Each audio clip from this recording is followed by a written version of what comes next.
All right, so let me show you how to put your car up on Turo. I'm gonna go through all the steps, and I'm gonna go through how we do it, and then just explain why we're doing certain things. So the first one I'm gonna put in is our address.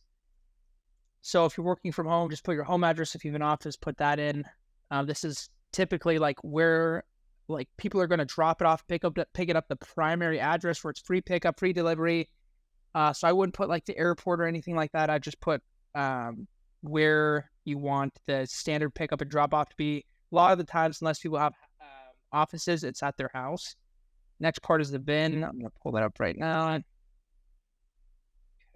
I like doing it on the computer version too, because when you do it on your phone, it's kind of nice to do it on your phone, but also when you get to the end, if there's like a recall or something wrong with it, it'll just say unable to post it, unable to list it. And when that first happened to me, I'm like, oh, that sucks. And then I did it on the computer and it told me, oh, you have to have this recall done. So I was like, okay, that's super nice that doing it on the computer tells you instead of just saying you can't post it. So I'm going to put the bin in. Okay, so once you put it in, it'll pull up the trim and a tiny bit of the information. Then you put the mileage. So this one we got at 63,000 miles, automatic transmission, vehicle history. Paid the sales tax on it. Next, goals for this, we always put the same exact things. We put expand existing business, and if you're starting, you're probably just going to do generate side income or build primary source of income. And I don't know how much this really matters for how often does your family use the car? Never, because especially if it's just always going to be on Turo, how often do you want to rent it out as much as possible? Okay, for this is a little different than what everybody else would do, but we do like the minimum, so 1 hour advance notice. For this is actually different. We do 2-day minimum right now. If we're in season, we'll do 2-day. If it's really, really slow, so in the summer in Arizona, we'll do 1 day. We'll drop it. Length is unlimited. Okay, and then we got to go into plate number. If you just got a template, you can put that in, and then once you get your real plate, you can put that in. So for us, we get like 3-day templates, and then we get the real plate after we submit our information to the DMV. Okay, so we're gonna put that in, put the state. I'm going to choose all the different options that it has. All right, so then once you get here, you're going to write your description. It says minimum 50 words, which I think is true. Typically what we do is we have like a basic format for it. So I'm going to go to one of my other listings and pull just like the basic structure of it. And then I'm going to create kind of my own. Okay. All right. So we're going to take this, look for reliable.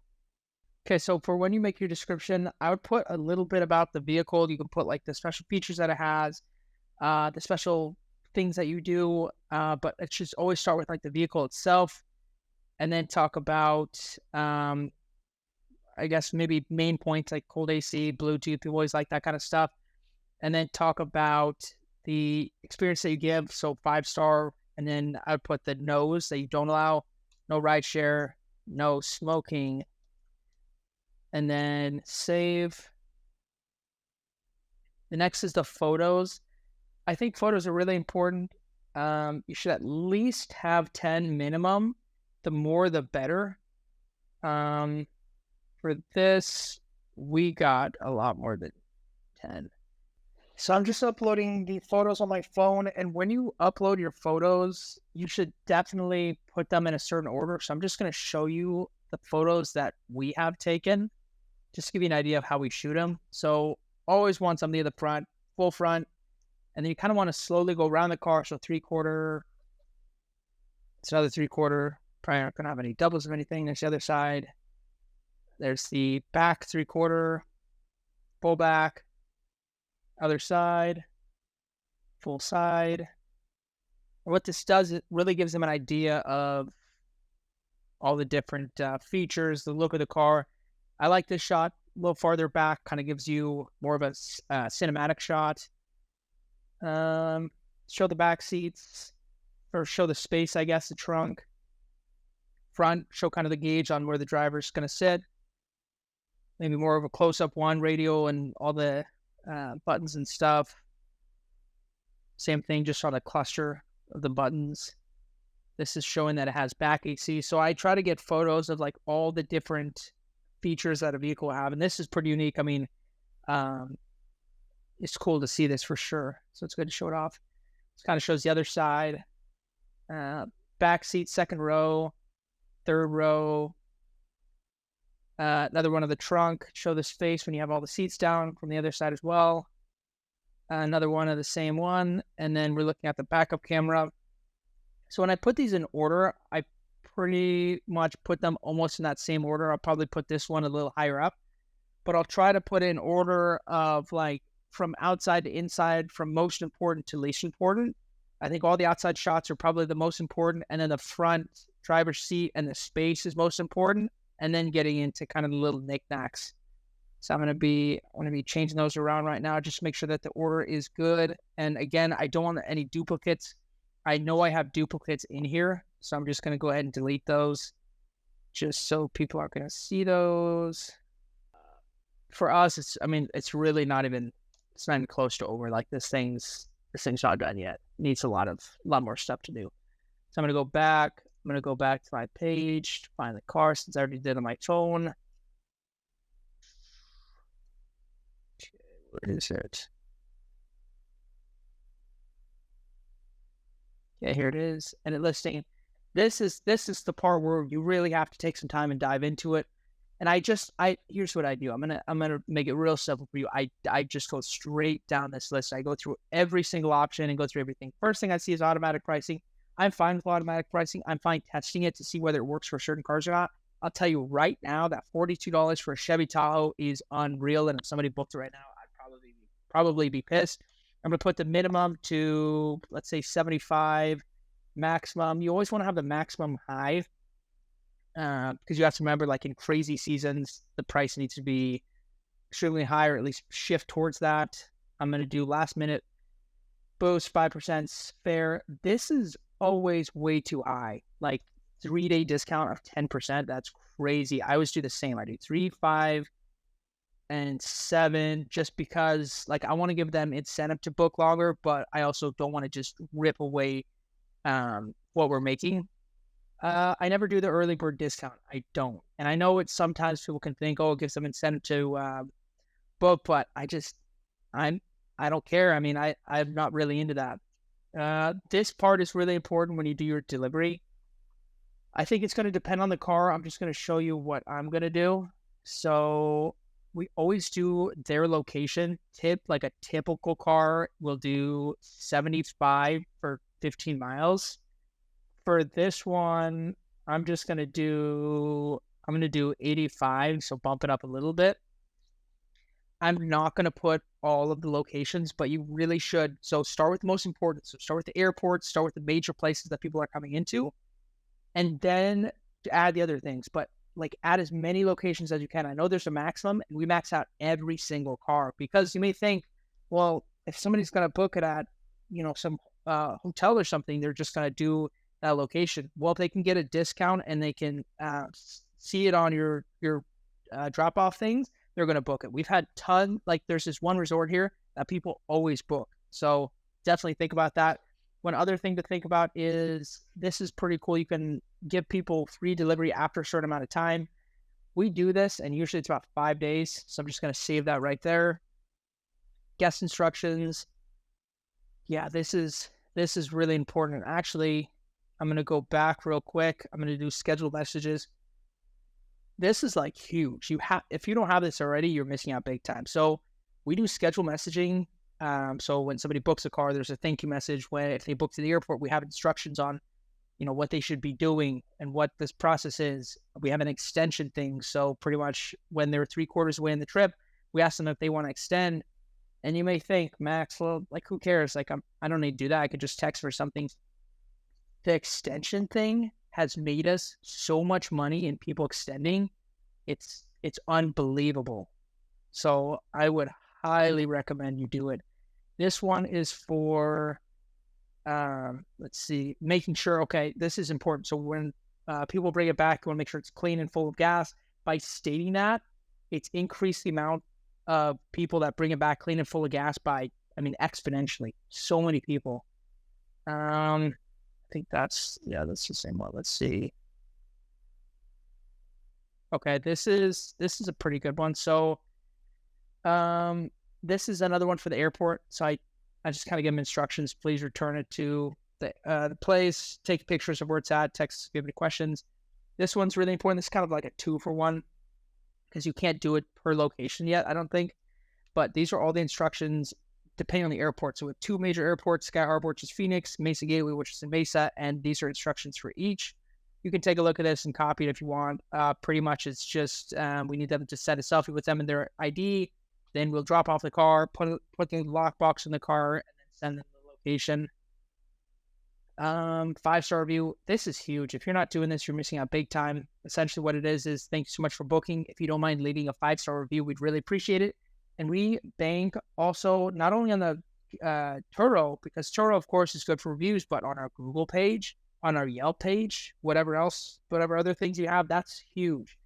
And when we initially started, I'm going to tell you the reason we do this. When we initially started, we'd get people that just leave like 3-4-star reviews, and we'd talk to them and ask them, say, oh, is there a reason you left a bad review? Did you have a bad experience? And like, no, it's great. I just didn't think it was important, so I just clicked it.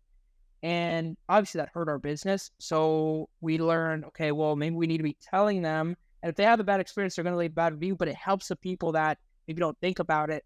Okay, well, I am going to leave a good review because I had a really good experience, which is almost all the time. Thank you for booking message. They booked the car. You want to message them right away. What this does is you have a little thing on your profile that says, like how long it takes you to get back to people. This will make it 0 minutes, which like looks really, really good. I think that's it actually. Yeah. Okay. Let's go back to the vehicle and go back through the settings. I know this video is long, but there's just so much you got to do for this stuff.